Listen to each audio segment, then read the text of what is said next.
Yes, yes. Yeah. So Really happy to see you, brother. yeah, good to see you too, man. It's been a long time. Yeah, it's been a long time we haven't seen each other, and the last time we saw each other here in a video call is when you also interviewed me 4 years ago. Now I'm back. Yes, you're back. You're back. It's good to have you again. I, Yeah, I thank know you you, very much. you are one of the pioneers of my program, the Dqasm. So how is it going now? How is it going in football? What are you doing? Well, ever since the quarantine started, I only watch football almost every day until I got sick back in March 30. I was bedridden for a few days, but I'm okay now. That's good. That's good, man. That's good. Exactly. Yeah, it's good to know. Yeah. Coach Dexter is a Filipino coach with AFC license, Mm-hmm. and he has been coaching for the past 10 years. Mm-hmm. So I'm so happy. I'm delighted to have you again after 4 years. Yeah, thank you very much. And we have good memories together in Metro Manila FC in the past, Yes, and yes, I yes, really yes. appreciate our work together. You know. Yes, true, it's true. Yeah, we all started there in FC Metro Manila. Yeah. Exactly. All right, Coach. Today we're just going to talk a bit about your football coaching experience and what Mm-hmm. you've been doing in football here in the Philippines. It's good to have you in the program today. Thank you very much. Okay, Same here. first of all, it's my 10th year anniversary as a coach today. That's why it's a perfect time that we talk. Oh, And really? Oh, also, it's good. It's good. yes, yes, yes. It's the right My 10th time. year anniversary. I got interested in coaching because, first of all, in high school, there was a time that, by the way, I play basketball in high school, not football. Although I play football occasionally. Nice. There was a time that our coach is not available. So I said I'll take over. So when I take over, we actually had a very good performance. I know how my teammates play and the way they wanted to play. So I told the other players this is how we will play. I actually started negotiating for my first coaching job in Philippine National Police Academy, and that was today 10 years ago. And technically I started coaching the police guys later in June of 2010. And it's been a roller coaster, really, because it's my first coaching experience. I don't have much experience in coaching. I was sent to retirement the year before. I was sent to retirement by some sickness. And yeah, it's an overwhelming experience. Of course, it's your first time. You wanted to impress, but Yeah. I learned a lot about how to improve myself gradually. And also, it's not just you're going there to coach them. No, you also have to study at least by yourself, or let's say there is a video in the internet that talks about coaching a certain formation, a certain position. So every single detail counts. So that's what I learned from my first coaching experience. And I decided to uh, to step down because at that time I'm graduating from college. So I have to give it up first, do my thesis, and fix everything in my academics. And then after a few months after, no, actually, technically, it's 1 month after my graduation, I went on to coach in a summer camp of Azcal's Global Football School. I'm not sure if they're still doing their Existing. their work. Yeah, and I had good experience, good mixed experiences there. Although majority are good. Of course, it's another adjustment since you started with the big boys around college level, Yeah. and then you will go Yeah. down to youth level. It's not easy. It's not an easy transition. Yes. And then after a few months, I have to study again. This time in the University of the Philippines.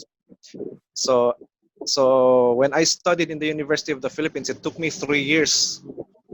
Technically, yeah, 3 years to go back to coaching again.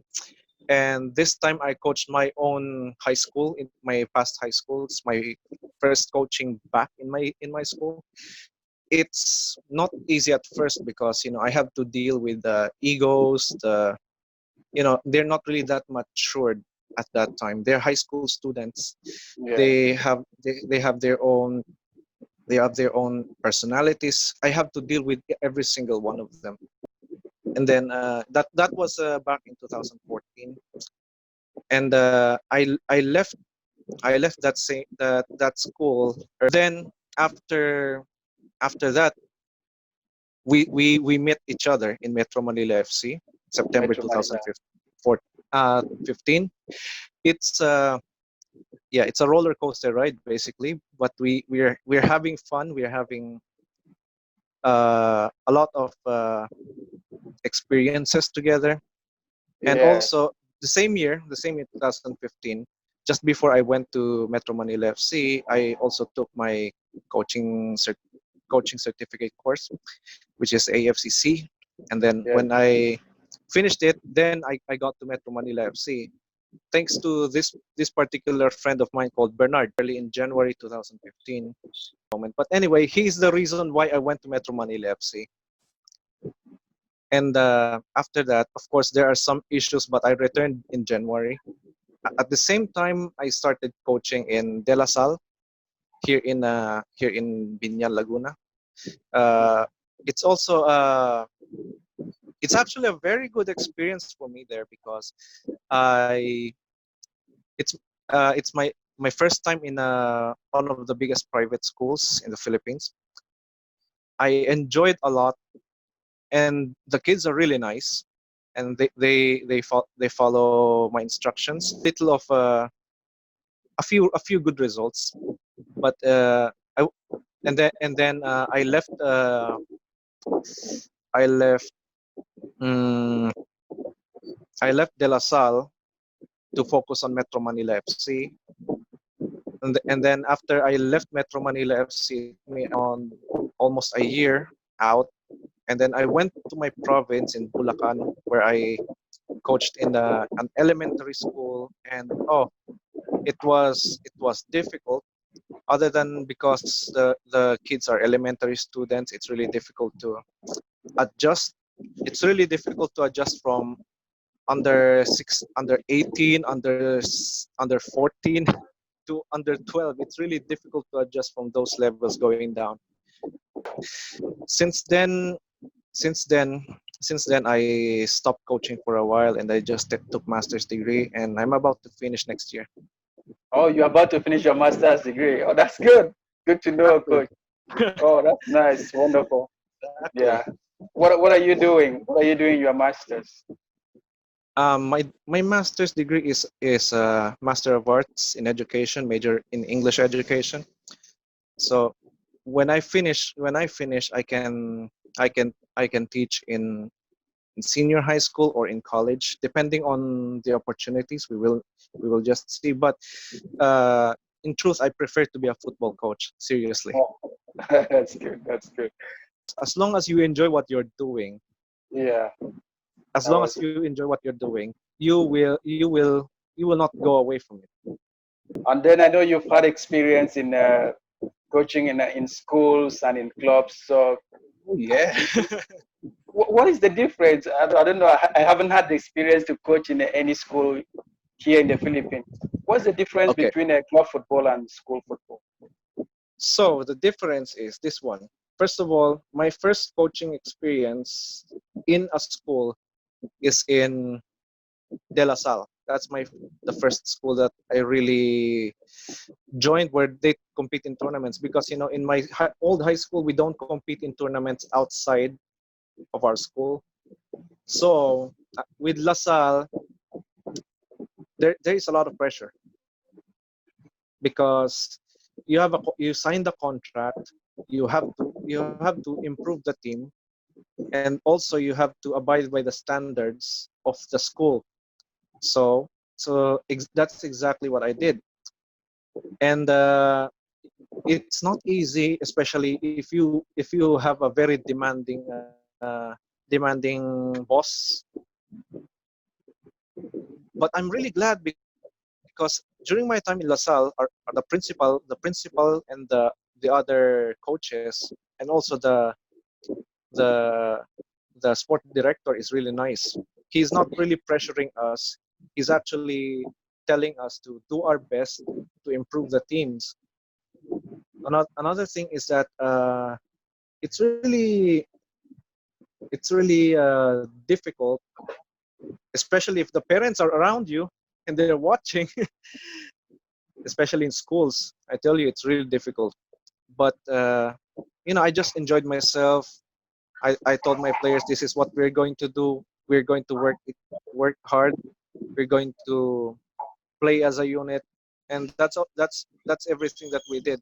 No pressure from the parents. Thankfully, when I was coaching in LaSalle, no pressure from the parents. And fast forward in 2017, I coached in Norzagara Elementary School. This time it's public school. This is the system. Um, the system is there will be a teacher that will supervise the coach. In LaSalle, we don't have it. We are considered a teacher. But Okay. in public schools, there are teachers that will supervise you, and sometimes your supervisor has another thinking, because there it's football is not really their game. Um, but they just have another thinking. Of course, their thinking is a teacher's way of thinking, and I understand that and I respect that, because I myself I'm an educator. So uh, sometimes our our ideas are clashing with each other, but in the end we settled the differences. We just did what is the best for our team. Now, when we compare these two systems to the club system, in truth, in club systems, like for example, like ours in Metro Manila FC, it's more organized. The training sessions are well planned, and also we have a certain goal, not just to not just to let them play in the school and let them go after they graduate. No, ours is continuing. That's what the clubs are. They continue the development of The the development of the players. yes. While in the schools, after your graduation, they don't really care about you where you go. I think that's the main difference, because most of the schools have short-term plans. They don't really have long-term plans. They have long-term plans for the first years or the lower years, but for the seniors, if it's over for them. So in club, unless you are sold by your club, then your development continues. Okay. Yeah, I think that's a good input there. Yes. What do you think Yes. about the youth development here in the Philippines? What is your idea about it? Hmm. I know The there are a lot youth of good development. there are a lot of good things that has been done, and Mhm. yet, I mean, a lot of people think it's not enough. I will say things from both perspectives, from the coach's perspective and the fans' perspective. I will go first with the fans. You know how demanding the fans are, and they Yeah, of cannot course. accept losing, especially because they don't know the technical side of things. So they will demand that we have to be better because we hate losing. It's true. Even the coaches hate losing. But I must say we have done so much. Youth development here in the Philippines is not like this from 10 years ago. You know, as an educator, I know this. Even if I am already the professor, I still have to learn more.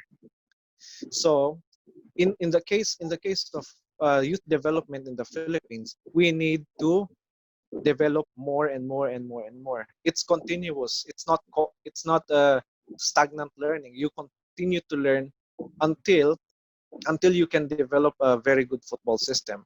The good thing is that uh, we have very good youth football coaches. It's all a matter of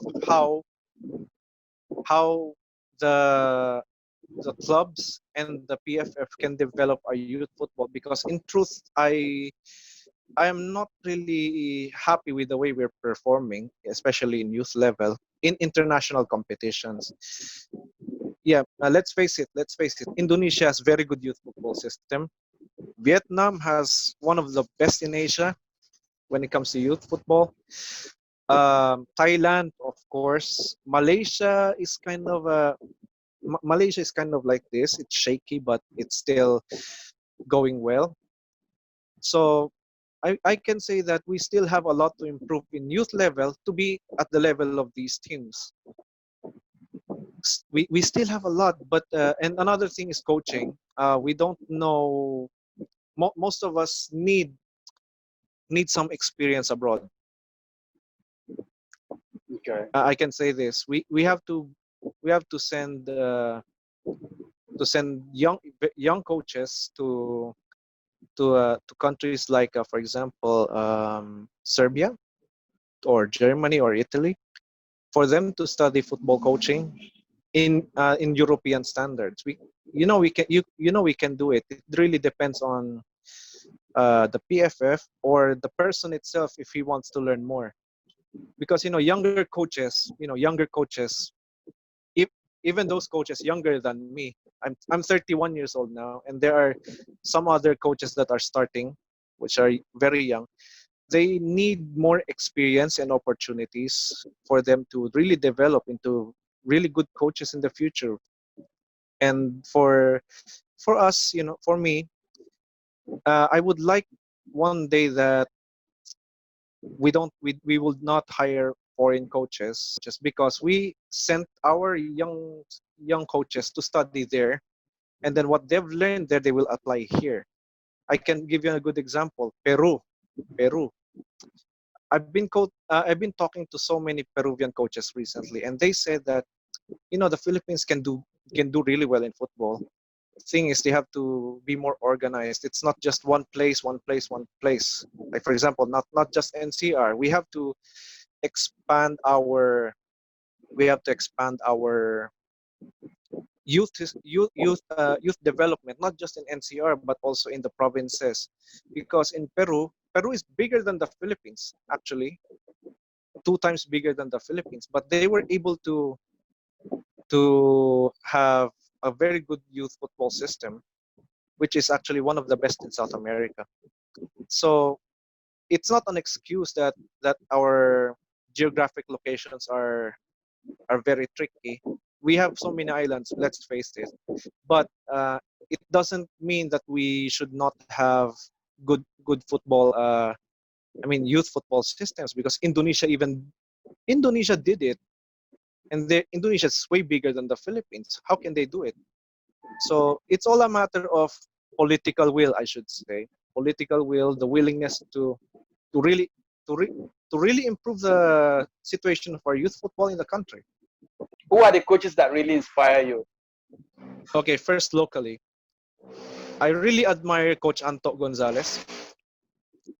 I think you know him, Anto Gonzalez of the University of the Philippines. Okay. He is one of the nicest guys that I've met, and he's also very very smart as a coach. And also another coach that I really admire is Coach Aris Kaslib. We know him. I'm not sure if he's still in San Beda, but he's one of our top local coaches in the Philippines. And also admire this guy who is a veteran in youth football, Ricardo Venus. I'm not sure if you heard about him, but he's now he's now back in Iloilo. And for foreign coaches, oh, I have so many. I have so many coaches that I idolize the most. First of all, the old man Giovanni Trapattoni of Italy, the man who made Juventus great in the 80s and late 70s and early 80s. And then another Italian coach, Arrigo Sacchi, which is the man who popularized high pressing in football, which is being followed by Jurgen Klopp. I also admire Jurgen Klopp because of his energetic attitude and also his tactical knowledge. I also admire this guy from Turkey, Fatih Terim, Yeah. because of his personality that he is a fiery motivator. I really like the way he's coaching and how he's motivating the team, which made Turkey the comeback kings in 2008. And I'm Yeah. so happy that you had the time to be with me today. Yeah, thank Thank you you, good very much for Dexter. having me. Thank All you right, for no making. problem. I'll be back in coaching next year. I promise you. Oh,